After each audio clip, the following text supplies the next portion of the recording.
Three, two, one. What's up? What's up, Fabblers? Well, welcome back to the Boosting Spend Dog channel. Yummy elo. Yummy, yummy elo. And today we have a cheeky treat. We have the Australian Nationals winner, Zach Gardner here. Hey Zach, how's it going? Hey, good man. Yourself? Yeah, I'm great. It's a pleasure to have you on the channel. Excited to be on. Long time listener, first time caller. Hell yeah. Before we start, I just want to know, what got you into Flesh and Blood? Ooh. I've played a lot of TCGs, mostly Magic for the longest time. The competitive scene sort of started to dry up with Magic and it all started to move online. And yeah, around that time I found Fab and it was like the, you know, hotter mistress around the corner with a big organized play scene and sick gameplay. So jumped on board, never looked back. Hell yeah. Well, I'm glad. I know you're a local of mine, and everyone, we all love playing Fab. Interview panel. All right. Now you're being interviewed. Oh no. Let me. The pressure's on. the pressure is on. I need like a spotlight. Do you want a little spotlight? I'll edit one in. I'll edit a little spotlight in. Yep. All right. Give like interrogation vibes, like blacked out, everything behind me. All right. How did you win? How did you win the tournament?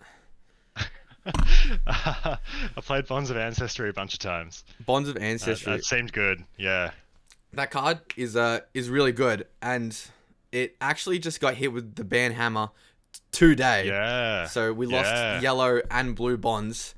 What are your thoughts on that? Ooh, I've been thinking about it this morning. The deck's definitely still good, man. Missing the extra bonds means you can't have as many crazy spike turns. None of the crazy shifting winds of the Mystic Beast turns. And also sort of in those like grindier matchups where your game plan is to just pop off really hard on one turn, like a Victor or Nu, you can't really spike as hard. In a lot of the aggro matchups and general matchups, I don't think it'll be too different. I've got a lot of random blues in my maybe board at the moment, so I'm just excited to give those some space in the main deck now. I've got some extra slots. Hell yeah. But obviously you did win using all the bonds, and they definitely probably helped on the way to victory. What how do you think you go into the top decks now, like Azalea and Nu, now that bonds are gone? Because I think those are a lot harder to pop off now that there's only 3 of them in the deck. For sure. Azalea I think is okay. Azalea felt positive, and I was just running Warmongers, no CNC. And a friend of mine in Ireland, Dylan, shout out to Dylan, won his nationals with a very similar list to mine, minus the Warmongers, and felt that it was fine into Azalea. So I've been cutting more and more tech for it, and it's been okay.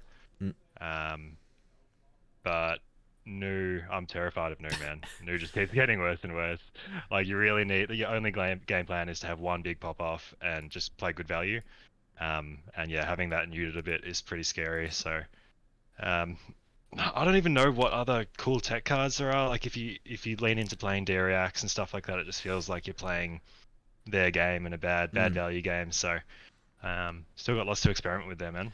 Absolutely. I mean, you can try to respect the Nu, but then you respect the Nu and you lose, and that's it. Nu's cursed. So personally I would probably ban Nu. I don't know if you're in favor of that.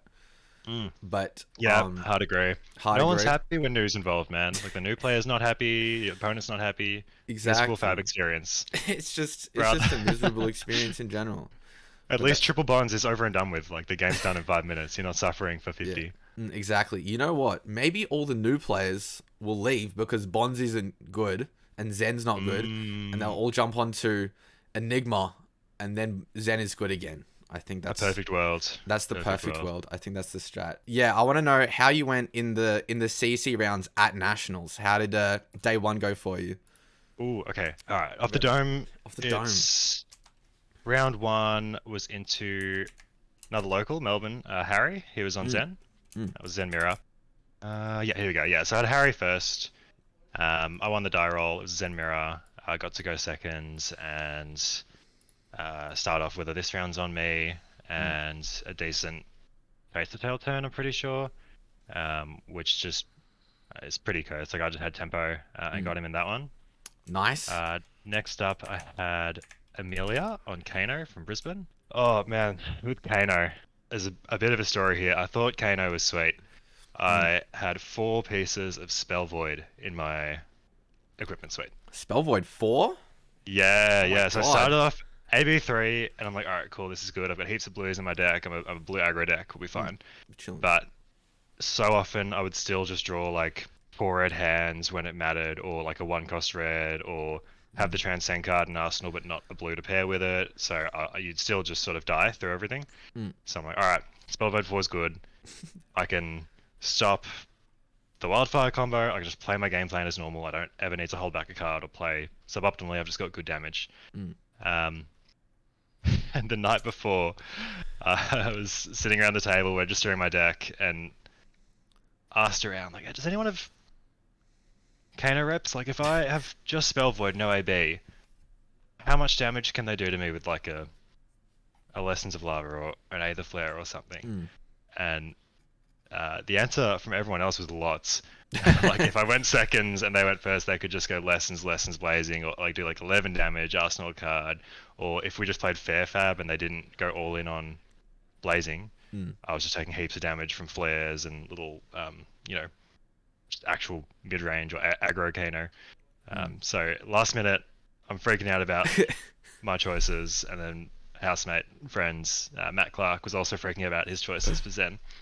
And we're arguing back and forth about Spell Void, AB, what the right balance was, and we gave a phone call to Farhad, local Kano Genius. wizard, magician, genius. Yeah, this is at like 1 a.m. the night before Nats, and he goes, "Yep, what Zach said, this is right." And I'm like, "Yeah, sweet, awesome." But if they do this and they do this with Aether Flare and this, then Clark is right. Like, oh no!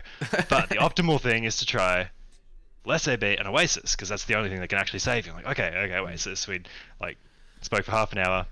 We settled on, okay, Oasis is good. This is good. Clarky shuffles up a deck with 3 copies of Oasis. First hand we draw is like Art of War, Transcend card, Oasis. I'm like, this deck is unplayable, no, we can't do this. And then we shuffle it up again and we don't see an Oasis till turn 7. So like, okay, Kano's already killed us, this card's useless. And we go back on everything and end up on Spell Void 2, AB2. Rock up the next day, say, Farhad, thanks for your help. We ignored you. But here's where we're at. And that came back to bite me, because this first round against Amelia, against Kano, I lost immediately. I'm just like, oh, I should have had the Oasis, I should have had this. Because she, even on the Spellboat 2 AB2, she played really well around like doing a mini combo with Kindle, not using all of her equipment, and then going for a massive either Flare with Kindle and Cindering and all that stuff later in the game for like 7, after I'd already used my Spell Void to get the win. So it was exactly what we talked about, in that a good Kano could like navigate that Spell Void and kill you just by playing value. And we decided not to respect good Kanos. But I found a bunch of good Kanos. Yeah. I mean, you're at Nationals. I feel like anyone that's on Kano is going to be a good Kano. Yeah, exactly. But speaking of good Kanos, round 3 I get paired into Daniel Rustling, another really well-known Kano player who's obviously on Kano. I'm just like, nah, this isn't happening. I've ignored I had everything I needed to beat Kano. I decided no, and now I'm getting divine punishment for it. But I ended up getting really lucky. His Kindles were a little bit clunky, and I managed to just get there. At the end of the game, we looked at a couple of different lines he could have done. I think the best possible line would have gotten me to 1, so it was like just scrape by in that last turn. Hell yeah. Kano's so cursed, man. I think in the future I might play the Oasis and listen to Farhad, but it feels like sometimes, like, even if you do everything right, they can just Kindle, Cindering, buff the Wildfire to 7 and you just die. So I don't know. Dude, I don't know how Kano works. Right? Maybe it's not worth the 7 sideboard slots. You just accept death and focus elsewhere. Just Because there accept. were only six. There were six Kanos in the room, man, of like 120 Oh, people. really? I found two of them. Yeah. Oh my god. That's unlucky. So Kano Yeah. Hell at the start of the tournament, but it's Yep. okay because Yep. you 2-1 at the start, and then you went into the draft rounds. Yes. Um, Yeah. who did you draft? Draft one. Draft one. I drafted Zen. I drafted Zen in both drafts. Woo! So we played 15 rounds of Zen on the weekend. But Hell yeah. I'm not a Zen forcer, but it's just sort of how it ended up. The drafts were good, man. My first one was a 3-0 draft. I was one of two Zens. Oh hell yeah.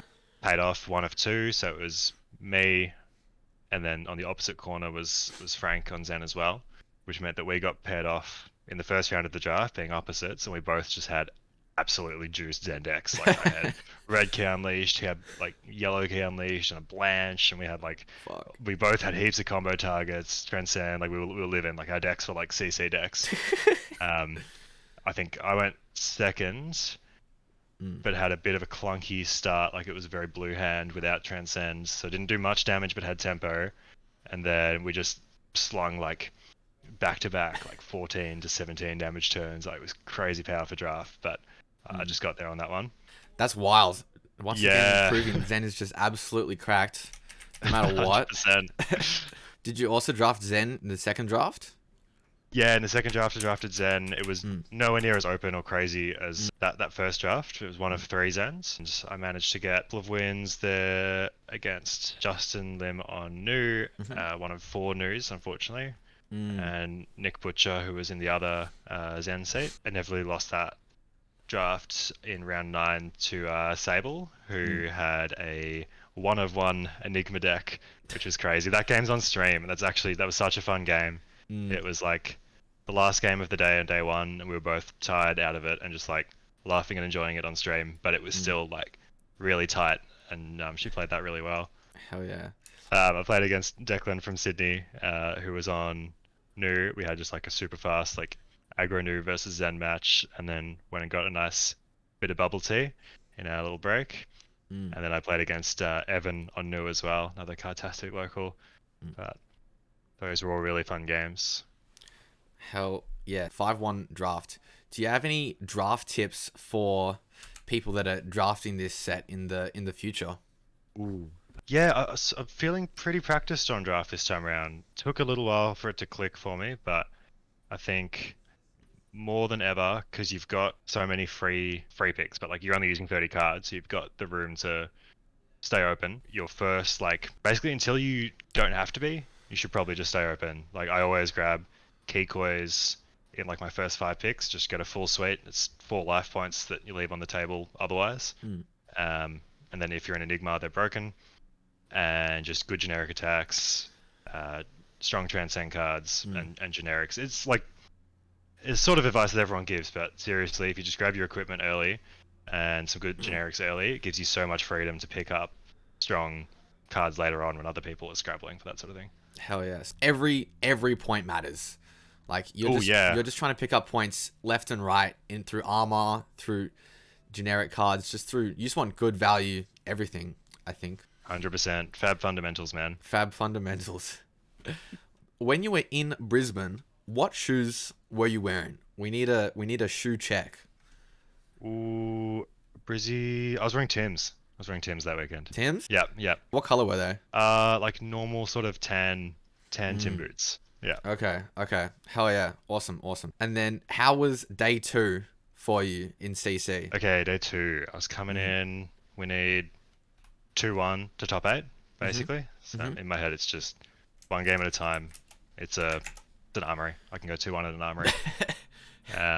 Yeah. Fortunately, it was an armory with the best players in Australia. But round 1, I pair into Hayden Dale on Dash. Struggle to find a Transcend card early, I believe. I have one risky turn where I've got like a Ancestral Harmony and an Art of War ready to go.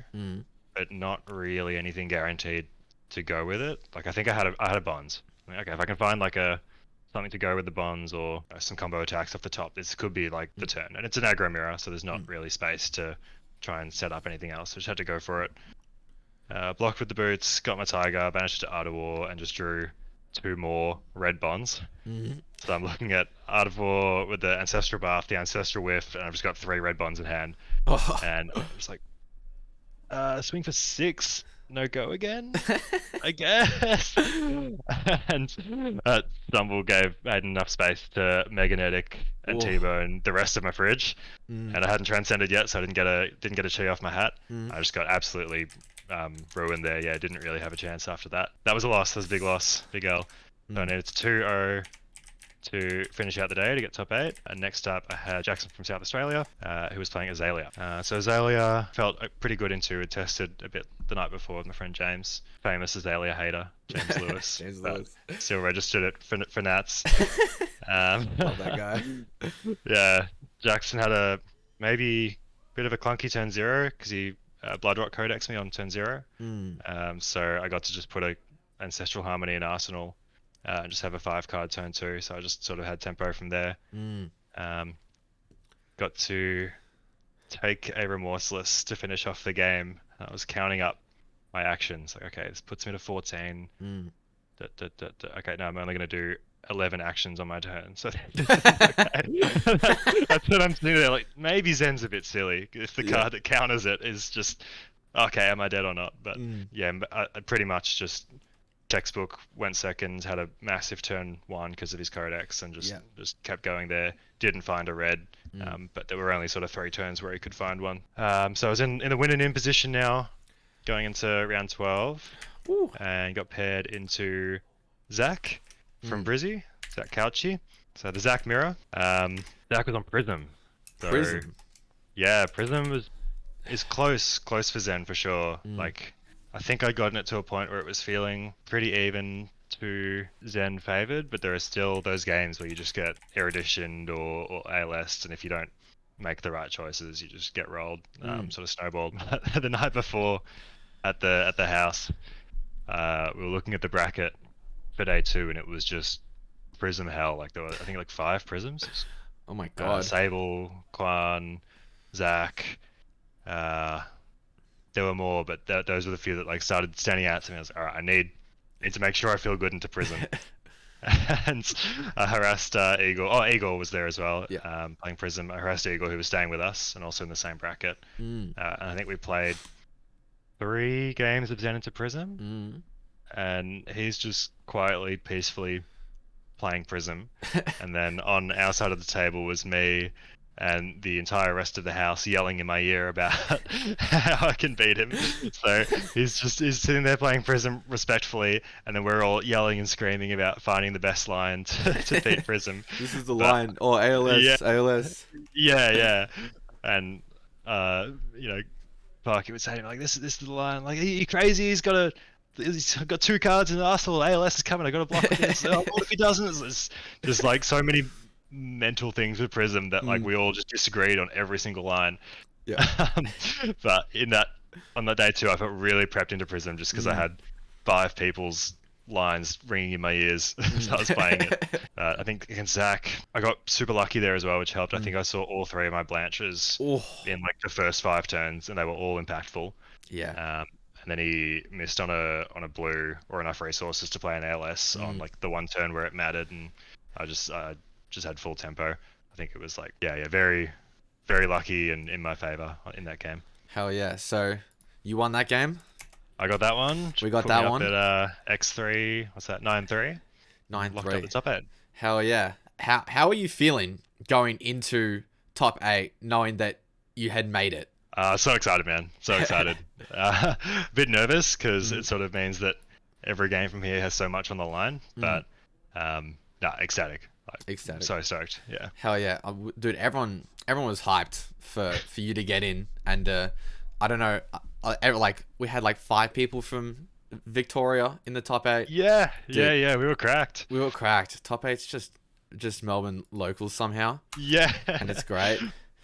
Yep. So do you remember how long of a break you had before top 8? Like, what were you doing to prepare for top 8 and not fumble and all that stuff? Didn't have super long. They were just doing a deck check and then getting it going. So I think they said half an hour. Oh wow.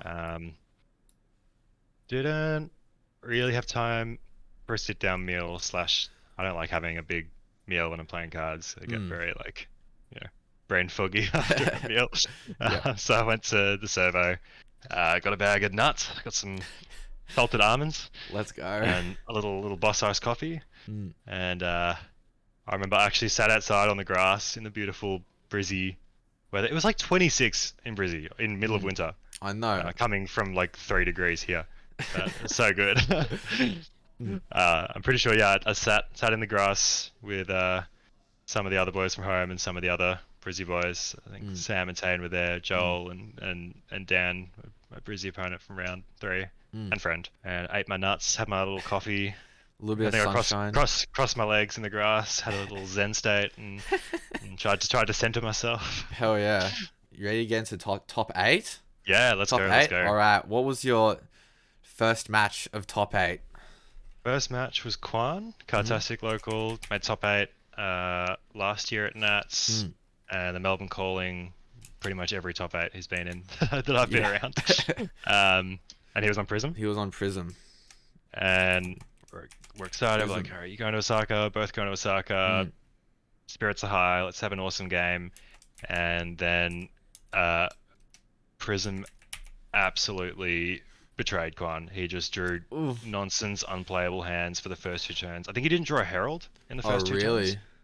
I think turn 1, I'd like dealt a bunch of damage, and he goes hardcast Figment, pitching Figments, pass. Oh no! And it was like the writing was on the wall, and both of us were just, this sucks, man. It's not the way you want to end the run. But after seeing Prism do stuff like this to like talented, strong players who, like, the reason you play Prism is because you have all this agency. Like, you can choose how you use your Halo and use it in a smart spot and play all these different ways. But then sometimes the deck just says, no, you don't get to play. And really sucks for Quan that was in the top 8 of Nats. That's super unfortunate. All the no blocks and the variants drawing those is a super unlucky. How about round 2 of top 8? Okay, top 4. This was Hayden Dale on Dash. Hayden Dale. That was the rematch from our Swiss where I got rolled. I think that was on stream. Were you commentating that? I was commentating that. Yeah. Dude, that's the one where you made the Zen state, and everyone went absolutely wild. They were like, "What? This man's creating a Zen state? What? Love it." Who knew this was gonna happen? Was it just so? It's just like a regular aggro matchup. Yeah, pretty much. Like the Zen state into aggro mirrors, like especially aggro decks that go wide. So mainly like Ninja, Dash.io, and like Rune Blades if they exist, I guess. It's often just like the highest value thing you can do with a G, like a 1 card, like 7+ a lot of the time. Hayden was on Pistol Dash, so no Talishar, so there was definitely going to be like a high octane at some point, and the Zen state lines up really well against that. And it was basically played out that Hayden chose to go first and then didn't have a strong turn 1 play, like no item or T-bone or anything. So I started off with tempo, pretty regular aggro mirror. I got ahead on life and then closed the door with the Zen state pretty much. He probably struggled to find a sort of a max V or any massive turn. And I just got to do my thing and go second. Have the Zen state, which is sort of like you build a life lead and then make the Zen state. It's like, okay, you can't really if you're trying to like keep racing with me, all of your stuff is -1 value, so you sort of have to block a little bit, go like tall attack into weapon, or play like a bit more value hands, and then Zen just rides that wave because then you just keep bigger hands, and your bigger hands are more like exponentially big, obviously. Dude, it's like an unexpected Art of War 2 turns in a row. Yeah, but it minuses all your opponent's stuff, which is, I think it's actually kind of crazy. Evil Art of War. evil Art of War. Yeah. The deep lore for the Fabblers is that it was actually a strategy guide from the Boosting Spendog channel. In person, I think I rocked up to my locals, Cardtastic, and we were jamming some CC games, just Zen mirrors, on like the first couple of days that I was playing Zen, and still sort of messing about learning the deck, and you're, I don't know if you'd planned this or whatever, but I think you just ended up with 2 chi in your hands, and you're like, oh, I'll get this. Oh, I've got this leftover chi. Oh, I guess I'll make a Zen state. Yeah. And I'm just there like, I cannot win this game. That's insane. Like that's so busted. Yeah. This thing has more text on it. Dude, And then since then, I've been like trying to push it and use it in as many matchups as possible. Like I've been testing into Dash with Sam, and going like, all right, let me try just like going first, making a Zen state. How much value is that? Oh, 10? Okay, I've got a 10 block equipment. Like it's like, yeah. it's card's insane. Awesome. Like, yeah. I think I literally just did it by accident. Yeah. And that's where it came from. So that's the origination of it. And obviously you've used it and it works. So that's it. It's been absolutely wild. What is your opinion on running Nullrune into Dash? Just let your stuff break. Just let your stuff break. It doesn't matter. Yeah, for sure. Like if you're running Nullrune, you're trying to like buffer like the first T-bone or two so that you can save your hat for when it matters, like when you've got the chill, when you want to pop off, right? But in doing so, you're losing like 3 points of value from legs or arms, plus whatever you get off Shuka. Like you're just T-boning yourself on turn 0. I don't know, man. The cards in the equipment in Zen give you value when they block. Like you get a Tiger or you get a Chi. So half the time the T-bone or Magnetic or whatever lines up with your power turn anyway, and wait, I block that. That's sweet. I mean, I guess Zen can just, if he's forced to use a Tiger, he can probably almost always use the Tiger. I'll find a way. I'll find a way. If there's a Tiger, there's a way. Yeah, that's it. That is it. Yeah. All right. Like even if there's no Art of War, if you've got like a Zen activation or a Chase the Tail, you can still convert it into 3 points of value. So like you're still getting a 4-point value boot if your boot's getting T-boned. Yeah, most of the time. Yeah. So just the moral of the story is don't worry about T-bone. It can't hurt you. Let it happen, man. Let it happen. Let it happen. All right. Final, what's it called? Final showdown? Ooh, I like that. We can call it that. Coin that, yeah. Coin that. Final showdown, and we'll put it in bold. Who was your final opponent in this? Last opponent was Rob Piper. I believe he's from Brazil. And he was on Enigma. On Enigma? How do you feel going into the Enigma matchup? So, testing Enigma always felt super favored, but we mostly played the like Aura Enigma builds. But Rob was on the more attack focused build. It was basically like a Guardian deck in Enigma clothes. Like it was tall attacks, a couple of attack reacts, and auras and stuff to round it out. But the game was really tough, man. It was really tough. I think I got 2 weakest links and a CNC all swung at me within the first few turns. Oh wow. Each time the weakest link came in, I was holding Transcend cards. I had like good turns lined up, but I had to let them go. So I was like blocking for 6, trying to play like small hands. But then on the first weakest link, Rob just plays a Grains that tips the scale for +1. Ooh. Just no Transcend, just like a lunging press. Like, oh no, this ruins everything. But I just played out. I think I had one of the Transcends I could just play in response and just get out of my hands. The next one was maybe a CNC or a weakest link or something that he was able to +1 with his arms, the cloak arms, which I'd sort of heard whispers of people using, but I hadn't scouted enough to know that he was on those. So that took me by surprise as well. So I was just trying to block through the disruption, keep my life total high enough that I could pop off when the cards came together, and just trying to desperately transcend so that I could search for it with my hat. But every time a transcend lined up, there was a piece of disruption. So I don't think I transcended till, I don't know, we'd have to watch the stream, but it felt like in my head like 7 or 8 turns so I could actually transcend. I think there were 3 Phantasmaclasms swung at me for 9 apiece. Oh wow. The disruption there, I was fighting for my life, man. But I was able to keep up life parity pretty much and just keep us level. And then that last hand of the game, Rob Phantasmaclasms me. I've still got the full fridge. I have transcended now, like I transcended the previous turn, so the hat was on. Hell yeah. And my hand was Ancestral Harmony, Bonds, Descendant, or it was Descendant, Bonds, like some combination of 3 Descendant Bonds pieces in the Harmony. So he bottom's the harmony. Like, okay, if I draw into a blue here, Mm. I've got bonds thing, bonds harmony chi. I've got double bonds. Oh, if I draw a blue, I've got triple bonds. Like I win the game if I draw a blue off this phantasmaglasm. So I Mm. draw my card, my random card. It's a blue. Oh. My heart just starts like bursting out of my chest. Like I can hear it in my ears. Like, okay, you've won. Like there's nothing. You got this. Just You got don't this. don't mess it up. I'm like, okay, block my equipment. Get a chi. Go to like all my movements slowed down. It's like there's Yeah. surely something I'm missing. Like I can't be about to be the national champion. That can't be right. Search for my chi. My turn. I'm just slowly, carefully. Bonds. Get bonds. Descendant. Bonds. Get. This is it. This is it. It's crazy, and then just absolutely got there. Mm. So yeah, Hell definitely had yeah. to fight for it. All of my matches were super close, especially Rob with all the disruption. But Mm. so stoked that my deck came together and gave me that sick hand at the end. Hell yeah! And you pulled it all together for the amazing winning this year's Nationals 2024. Obviously, well done.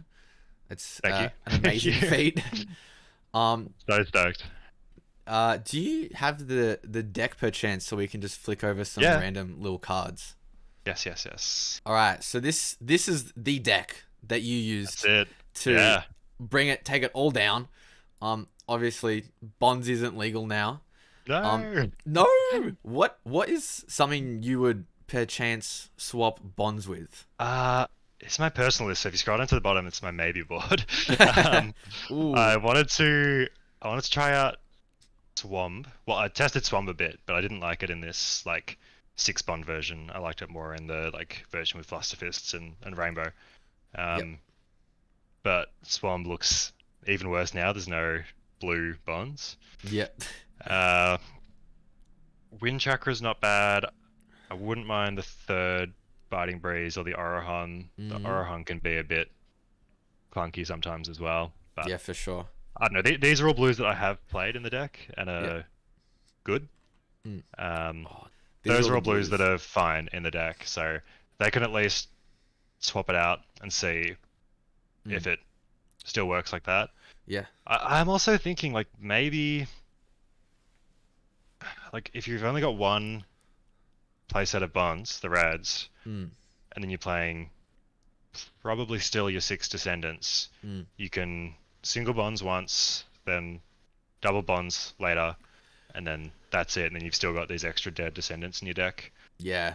So it's possible that you just ditch the package and play like higher number cards like Bittering Thorns and Untames, like 1 cost or something instead of the descendants. But Yeah. that'll be something to try.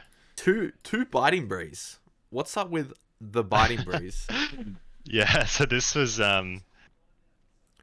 some vibe-based deck building for sure. So if you look at the sort of blue-red ratio, I sort of had 27 blues, Mm. 3 Art of Wars, and 30 reds for a while.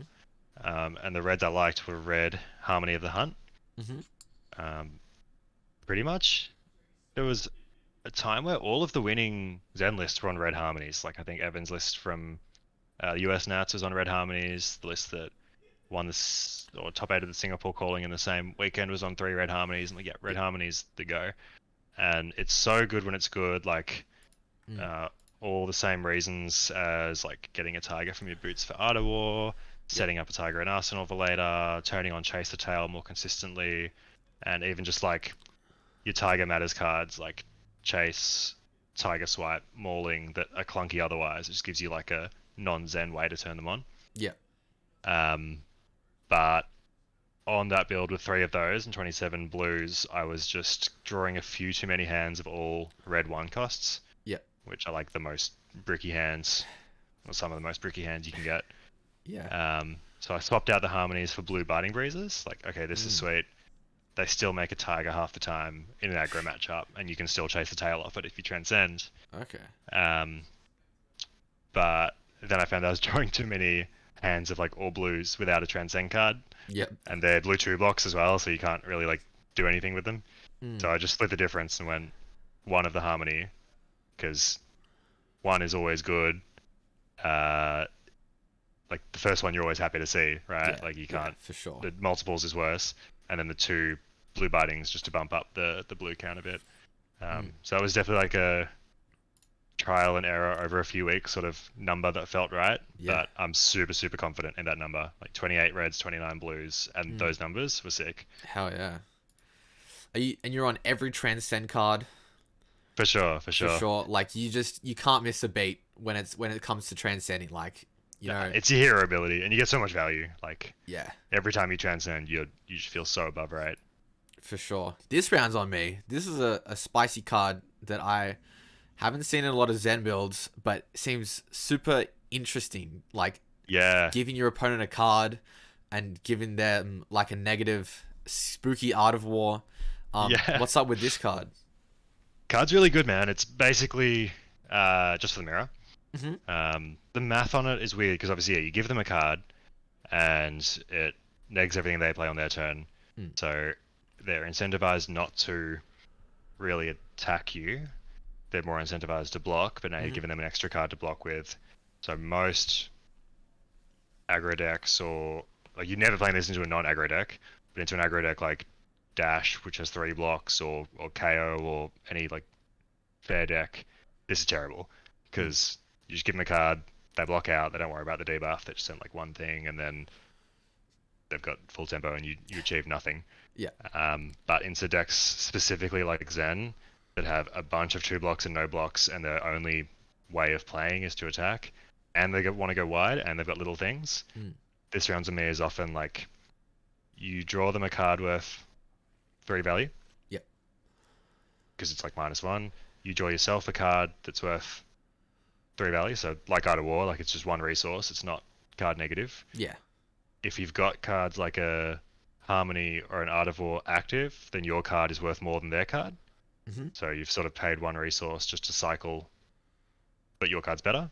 Yep. And then minusing their whole chain. So a lot of the time it's like you break even and then -6 them or -7 them, or make them play weird, like they have to play like tall attacks, pitching like small things. Yeah. So really good into specifically just Zen, but I expected enough Zen that it was worth the slot. Being the 1 cost as well fits your cost curve so much more nicely than other like Zen hate cards like Weakest Link. Like you can just play this into your turn and still play your normal game plan. Yeah, for sure. How many Zens were there on the day? There were 25? 25, yeah. Mid-20s out of 120-ish people, so not as many as it sort of picked. Like in the future, I maybe wouldn't need the 3 this rounds, but it was certainly the right call because yeah, I mean it came in handy. Yeah, when I played it. Something I've wanted to do but I've not done yet is using this rounds on me and then making a Zen state on the same turn, because you can transcend off it, just going -2 to everything. I'm playing the game, you're not. But that hasn't really come up. Yeah, sick. Are there any like final changes that you would make to the list before running it again at a big tournament? Oasis. Farhad's Oasis? right. I'd Farhad's play right. Oasis. Give myself some more peace of mind into Kano. I think Oasis with the 2AB without the Spell Void feels like it might be enough, because it gives you time to find the Oasis. Obviously, yeah, minus the bonds, still got to experiment with what goes in that slot. That was literally just today. Otherwise, the deck feels tight, man. I still want to find some better tech for new. Yeah. Like I've got the 2 snags and the 1 cosmic, which come in for new. The snags feel great when they're hot. Like if they go bonds holding a full grip, and you just block with your boots, and you have a snag in Arsenal, you're ready to pop off, you feel on top of the world. But if you Arsenal snag and they just go leave no witnesses, CNC, surgical, you feel so dumb, like you're protecting this card that does nothing. Yeah. Or letting it go and feeling like you just lost a card. Yeah. So I don't know if there's a better or more fair way to deal with new than having to run the snags. Some people like just disrespect new completely. Yeah, like maybe that's the go, but I feel like all the new players I know are too good to disrespect. They're too good. It's always close. Like it's close pre-ban. I think now without bonds, without your like crazy high roll potential, it's going to be even closer. So yeah, for sure. That's the matchup I'm going to be trying to solve the hardest. Yeah, absolutely. It's news very, very spooky. All right. Last question. What do you get on top of your HSP order? What are the 3 sauces that you choose? The only right choice and the most traditional choice is garlic, chili, and hummus. And hummus. That's the national champion guarantee. That's all right. You heard it here first, folks, from the national champion. So I guess he must be right. We need a tier list update to you, brother. Tier list update. I have a strong core memory of going to an HSP joint and getting Holy Trinity, so garlic chili barbecue, and getting falafels with hummus on the side. And the guy working there was like, "Brother, you don't want hummus on the side. You should try it on your HSP. That's the proper way to do it." Yeah. Like instead of what do I take off? It's like, so barbecue is just Aussie sauce doesn't fit. Like hummus is better. And since then I've never looked back. Really? Complements the meat perfectly. Oh my god. Light chickpea sludge. Perfect. Perfect. All right. Well, I'll have to give it a go next time, and I'm sure many other people will have to give it a go. Are there any final things you want to say or closing thoughts about the Zen deck after Nats going forward and everything like that? Not sure. Deck's crazy, but so much is going to change over the next few months. Like Rosetta looks like it's going to be a totally different fab axis. So yeah, I think everything's going to be flipped on its head pretty soon. For sure. Like who knows what's going to come out in Rosetta? Who knows how the meta's going to switch up? But Zen is still fire. I think Zen's still a fire deck. Hell yeah. Love it, boy. Yeah. All right, so now we're going to blast through some cards and we're going to give them a scale of 1 through 10. So scale of 1 through 10. 10. Okay. I can never play around this card. All right, Art of War. I started too high. This is a 10. This is Arousing 10. Wave is like a 6. This is a 10. Okay. Art of War can be 11 because it's got a +1. Absolutely. Ooh, Zen State. The grey one. Grey one is a 0. The green one. Oh, green one, white border. Green one with a white border would go hard. I think it just came up. Is that a thing? No. Is it? Go HP, the top one. Yo, oh, what? Oh, it is. That's disgusting.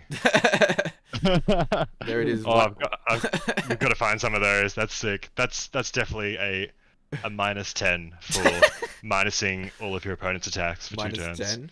Absolutely. Just do it in the most filthy way possible. Imagine losing the game to a white bordered token, brother. That's so sad. Oh my god. I'll give you one of the FabbleDown questions and get ready for the FabbleDown in the future. I'll just make some more questions. All right, I'll give you the example one. This is the example one, and then I'll give you the next one. I hope you didn't see the answer, but basically, you look at it and then you try and gotta say it. Okay. Jonathan, dead, sneeze, don't sneeze. Chew, nice chew. Diadem of Dream State. Yeah! We got that. Yeah. I mean, yeah, you got it. It was Diadem of Dream State. All right, what's the next one? Let's do this fire card, by the way. Fire card. Do you reckon I wanted it to be good so bad in Dromai. I'd psych myself out that it was the best in slot hat for Dromai, and it's sat in my binder ever since. Oh my god. It's unfortunate. It's good in, I think, other things though, right? Yeah. Oh no. New Enigma, maybe. Oh, this is really hard. Oh, by the way, they all have something to do with Ward. Oh, okay, right. So they're themed up. They're all, yeah, basically. I probably should have said that, but I don't know. Anyway. Ooh, this is sneaky. Is this mini force field? This is Bright mini Lights force field. Yeah. It says Ward on it. So. I played way too much of this draft format. That one's locked in there somewhere. It's locked in there. All right, too easy. Yeah, I think that's good. I'll sneak these in mid video. Very good. I hope I'm excited for the official launch of What's it called? Rosetta? Fabbledown? Fabbledown? Oh yeah. Yeah. Of course. No, More hype forget Fabbledown. Rosetta. I'm more excited for that. Hell yeah. Yeah, get hyped for the Fabbledown. Thanks for obviously coming on to the channel, Zach. It's been a pleasure having you and interviewing you, and yeah. Thanks for having me, Spendog. Happy to be on. Alright, go for it. See you, mate. Don't forget to make a Zen state.